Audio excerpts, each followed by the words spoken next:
Hello, welcome to Metro Public Adjustments Business Opportunity. My name is Art Latanzi. I'm an Executive Vice President with Metro Public Adjustment, and I've been with the company over 19 years. I was first introduced to public adjusting back when I owned my real estate company, which I owned for 25 years. And about 6 or 7 years into the business, I decided to make public adjusting part of my real estate services. Well, the public adjusting did so well that 5 years ago I was able to retire from my own real estate company just to do the public adjusting business. And what made my decision kind of easy at that time was I'm going to be working a lot less hours now, making more money, and doing it without the stress. Now, the presentation that I'm just about ready to show you is going to open your eyes to not only a very lucrative profession, but also a way to help people in need, and that's always a good feeling. In this short presentation, I'm going to show you what we do, how we get paid, a brief history of the company, and how the industry works. So let's get started. What actually we do as a public adjuster is we represent homeowners when it comes to property insurance damage. And the difference between a property insurance adjuster from the insurance company and a public adjuster is that the property insurance adjuster from the insurance company is an actual employee of the insurance company, and they're actually working in the best interest of the insurance company. A public adjuster will make sure that everything is included in what's called the scope of the claim and allow the people to obtain the maximum amount for their property insurance damage. Now, the company, Metro Public Adjustment, has been in business since 1993. They're the largest public adjusting company in the entire United States. The picture you see there is the corporate office, which is located in Bensalem, Pennsylvania. The company is licensed nationally. We have working offices in 8 different states, and we are the founding member of the American Association of Public Insurance Adjusters, which is actually the largest public adjusting association in the country. Now, the job that we let me explain how we get paid as a public adjuster with Metro.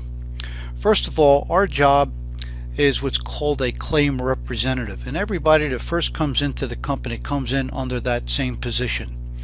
And the job of a claim representative is to sit down with a client, go over their policy with them, educate them on the type of policy they have and what they're covered for.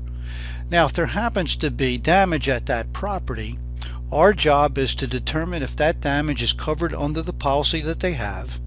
And if it is, we're going to take some pictures of that damage, and then we're going to get the insured to sign a few pieces of paper, which takes about 10 to 15 minutes. Now, once we get all that information together, we put it inside a claim jacket that we all have, and we submit it to the corporate office. Now, that is the complete job of what we call the claim representative. And it takes about an hour, maybe to an hour and a half during each appointment when there is damage that we would go ahead and write as a claim. So basically, the way we get paid is on a per claim basis, and for an hour's worth of work we're going to receive anywhere between $300 to $500 for an hour's worth of work on average. Now, the tools that we need for a claims representative is strictly just having a camera and a flashlight.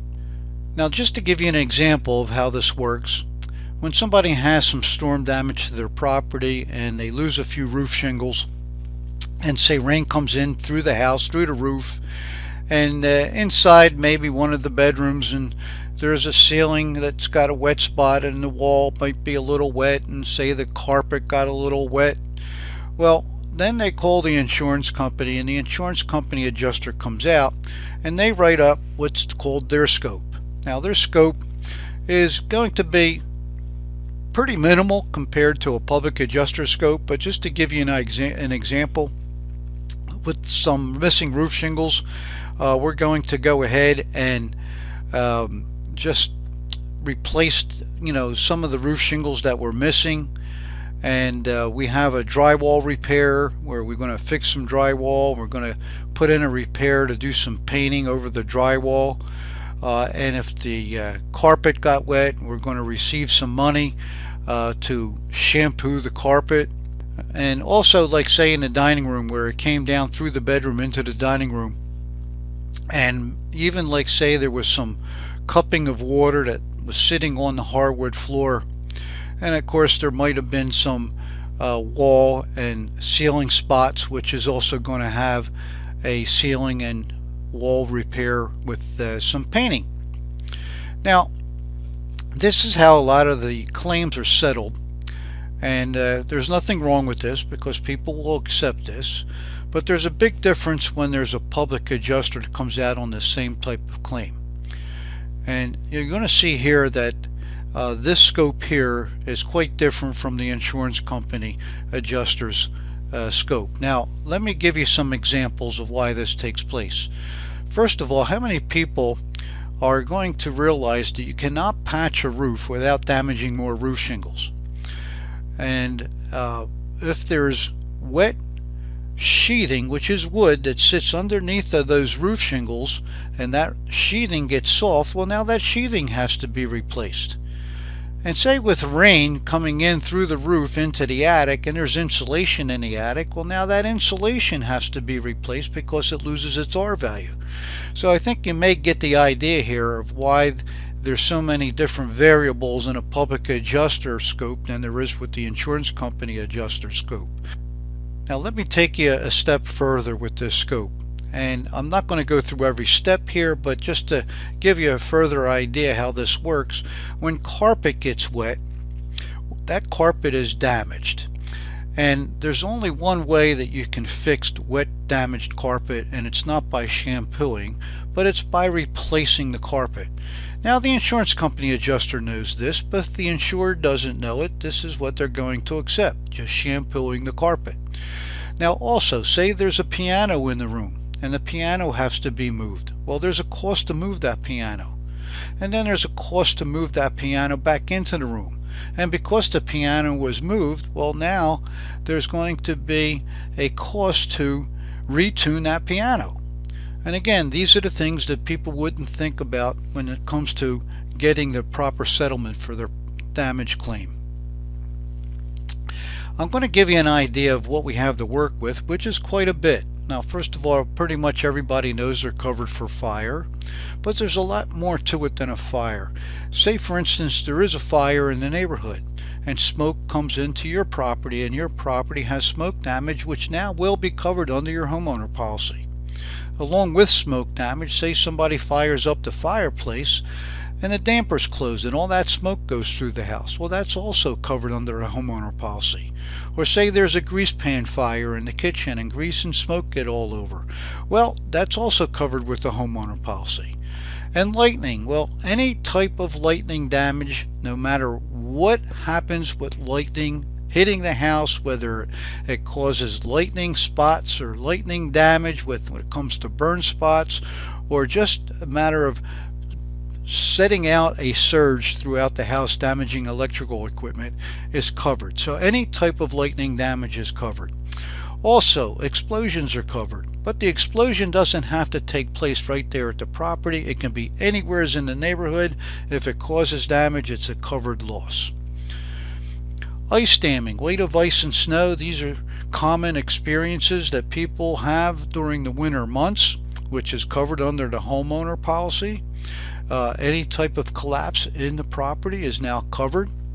If a vehicle drives into the property and it causes damage either to the exterior or interior of the house, this is a covered loss under the homeowner policy. Wind, if wind causes any kind of damage, it's covered. If it blows a tree down and causes damage, it's covered. If it blows any roof shingles off the house, it's a covered loss, or a piece of siding off the house. If rain comes in and causes water stains anywhere throughout the house, this is a covered loss. Hail, tornadoes, hurricanes, all covered with the homeowner policy. Water leaks, any type of pipe leak, overflow, pipe break, is all covered with the homeowner policy. It doesn't matter who did it, it doesn't matter how it happened, it's covered. Any type of theft or vandalism. Now, if there's vandalism that happens during the course of a 1 year period, you can still write this vandalism claim and a theft claim, and they do require a police report. Accidental damages, and now this is where a lot of people are getting surprised with their homeowner policy. And their accidental damages, meaning that anybody that damages anything at the property is covered under the homeowner policy as long as it was an accident. For instance, if you walk through the house and you spill bleach while you're opening up a bottle of bleach and stains the carpet, that is covered with your homeowner policy because it was an accident. Or say you have a beautiful tile floor in the kitchen and somebody comes in and drops something and cracks one tile. Well, now a public adjuster gets to write up their scope to replace the whole floor. Now the reason for this is you're also covered for pre-loss condition, so the floor has to look exactly the same after the damage than it does before the damage. And when you replace one tile in a kitchen floor, your floor will not look exactly the same. Also, a common experience that people have when it comes to property damage is melted siding from the barbecue grill. And we write this all year round. A lot of people will grill during the spring, summer, and fall months, but sometimes a storm hits and they don't want to stop grilling, so what they do is they move the grill up against the house and it melts the siding, and this becomes a sizable claim. Also, in the winter, people love to grill during football games, but it's cold in the winter, so what they do is they roll the grill up against the house, and again it melts the siding and it becomes a sizable claim. Now, mold is not actually a covered loss in a homeowner policy, but what they don't explain to people, if mold is part of the damage that's caused by a peril that is covered, then you can claim the mold loss. For instance, if you have storm damage and rain came into the property and caused mold, well, the mold's now covered because the storm actually caused the mold. Same with a plumbing leak. Say if there's a pipe leak in the house and it caused mold, well, see, accidental discharge of water becomes the peril, not the mold. Mold is just part of the damage. And of course you have the acts of God. Now, the acts of God clause never existed, which a lot of people think is somewhere in that policy, but there's really no such thing as an act of God. Myself and anyone else that's listening to this presentation is a part of act of God. Now, part of what we do as services for a public adjuster is we work as a consumer advocate. And that's just a matter of sitting down with people and explaining their policy to them. Now, a very important part of our presentation with the homeowner is making sure that we have the type of claim that's covered in the policy with approximate date of when it happened and how it happened. And this is an important part of setting up the proper paperwork when presenting the claim, because if the insurance company ever asked, well, how did this happen, and if there was any kind of a response of, well, we're not really sure, we just found it this way, well, then the claim will be denied because you need to know how it happened. Or if they say, when did it happen, and they just say, well, it happened some time ago, we don't really know exact date, they can deny the claim because of the fact that you have to know approximately when the actual peril took place.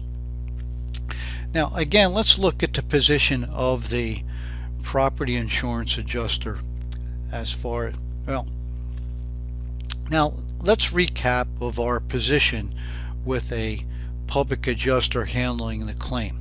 What do we actually do for the insured? Well, again, as I mentioned earlier, we will sit down with the property owner and actually go over the policy with them, educating them on exactly what type of policy they have, because not all policies are the same. Also, we are going to let them know what coverage they have and what they are covered for in that homeowner policy. We will conduct an inspection to see if the damage that they have at the property is covered under the policy, and we're going to take pictures of the damage, and we're going to fill out the paperwork to get the insured to represent us in the insurance claim process. Now, what do we get paid to do this? Well, on average, we're going to make anywhere between $300 and $500 due to the fact that it's only going to take about an hour's worth of work, and this is based only on a $5,000 claim. So we're not painting any kind of pie in the sky situation, because we can show you bigger numbers, but this is what we base on an average claim. Now, the more we make, the bigger the claim. So on the examples I've been showing is based on a $5,000 claim, and how this comes about is where a claim is paid to Metro Public Adjuster where the fee is like $1,750. Well, the claim rep gets 20%, and 20% comes to $350 for that hour's worth of work. Now on a $10,000 claim, now we're getting $700 for an hour's worth of work, still doing the same job description. And on a $20,000 claim, we're getting $1,400 for an hour's worth of work. So the bigger the claim, the more we make, and it doesn't take any longer to write a bigger claim, whether it's a $20,000 claim, a $40,000 claim, a $60,000 claim. The job description remains the same. Now, there's other positions that are available when you become a claim rep with the company. For instance, there's the inside adjuster and the field adjuster. These are the person that gets assigned the claim once we turn it in. This is a full-time position where they go out and revisit the property, and they're the ones that write the scope and negotiate with the insurance company adjuster. Then we have what's called property inspectors, estimators, managers. These are people that are actually hired by the field adjusters to assist them in adjusting the claim. And of course, if you'd like to be a trainer and you train people, you can make a lot of extra money in our business by training other people. Now, there's the claim representative position where we start all out at 20% of the company fee, where I showed you where we get $350 for an hour's worth of work. But you can now be promoted to what's called the senior claim rep position. You get an increase up to 25%. So now for an hour's worth of work, we're looking at $437. And the next position you can be promoted to from senior claim rep is the regional manager, and that regional manager is now getting 30% of the company fee, making $525 on average for an hour's worth of work.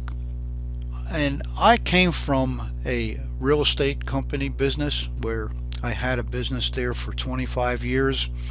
And when you look at this chart here that shows a typical business, you're going to see like there's a lot of things that we have to do as a self-employed business owner. Now, this is all kind of neat when you first start out in business, but it can get old rather fast.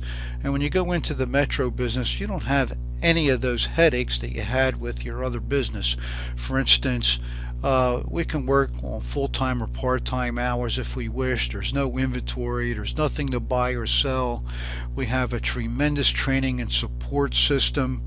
We have a residual income situation where you can really get unlimited income through this business. We offer advanced payments, full tax advantages, everything that you can have in a typical business, but without all the headaches. Now, how do we get our business? Now, first of all, what we do is make sure that everybody that comes in our business realizes it's that a referral type business. One of the first things I did when I got into this business was make sure everybody I knew I was going to be a public adjuster. And to do that, I spent 15 minutes to 30 minutes sitting down with people I knew, explaining to them what type of policy they had. And at that point, all it did was mushroom into a six-figure income. And all this does is make people aware of exactly what your service provides and how they can use your service. Now, when they're doing policy reviews with you, you're going to find that almost 50% of the time there's actually a claim sitting there that they weren't aware of that qualifies them through their existing policy. Also, there's other ways that we help set up a referral program to build your business, and we have clients that actually we are able to offer very nice gifts to by just referring clients to yourself. And then we're involved in home shows and expos throughout the country where we have offices, and some of these shows are very expensive, but they don't charge the reps to participate at these shows. And there's people that you may know, like for instance plumbers and contractors, realtors, that see damage on a regular basis, and they'd love to make some type of an arrangement with you if they find these situations where there's damage that could be covered under their policy, and they'll be glad to refer this over to you. Also, we're able to reopen claims. So if somebody approaches you that they already had a claim and they were paid so much money, you can actually reopen the claim, tell them we'll revisit the claim and review their paperwork and see if it's worth pursuing further damage.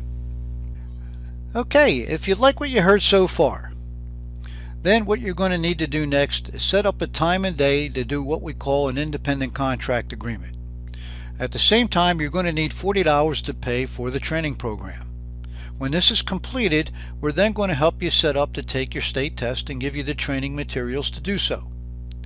You're also going to need to do 3 training claims to become a claim representative with the company, and this is done with a licensed trainer. You're always with a licensed trainer until you become licensed yourself. The required training is an all-day, one-day training on a Saturday, which we call the Quick Start School. The Quick Start School is included in the $40 training fee, and it also includes your lunch and your training materials.